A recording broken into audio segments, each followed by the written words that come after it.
Rapunzel had been imprisoned in the tower for as long as she could remember.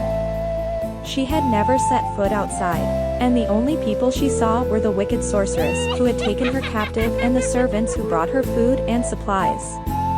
Rapunzel was a beautiful young woman with long, golden hair that reached down to her ankles. The sorceress had always been jealous of Rapunzel's beauty, and she had locked her away in the tower to keep her hidden from the world. Rapunzel spent her days staring out the window, longing for freedom and adventure.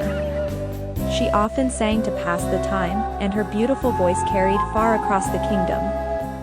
One day, a prince was riding through the countryside when he heard Rapunzel singing. He followed the sound until he came to the tower, and he saw Rapunzel looking out the window. The prince was immediately drawn to Rapunzel's beauty and her sadness. He decided then and there that he would rescue her from the tower. The prince knew he couldn't just walk up to the tower and knock on the door, so he had to come up with another plan. He noticed that Rapunzel's long, golden hair was hanging out the window, and he had an idea.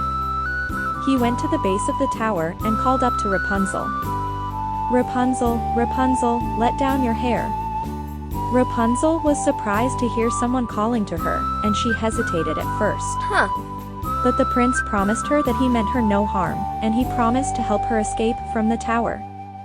Rapunzel finally agreed, and she let down her hair. The prince climbed up to the tower using Rapunzel's hair as a rope. When he reached the top, he found Rapunzel waiting for him. Rapunzel was overjoyed to be freed from her prison, and she thanked the prince for rescuing her. The prince helped her gather her things, and they escaped from the tower together. They rode off into the sunset on the prince's horse, with the wicked sorceress hot on their heels. But the prince was a skilled warrior, and he was able to defeat the sorceress and her minions.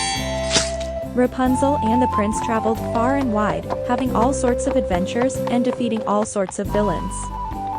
Along the way, they fell in love, and they knew they were meant to be together forever. In the end, Rapunzel and the prince returned to the kingdom and were married in a grand ceremony. Rapunzel became a powerful sorceress in her own right, using her magic to protect the kingdom and help those in need. And they lived happily ever after.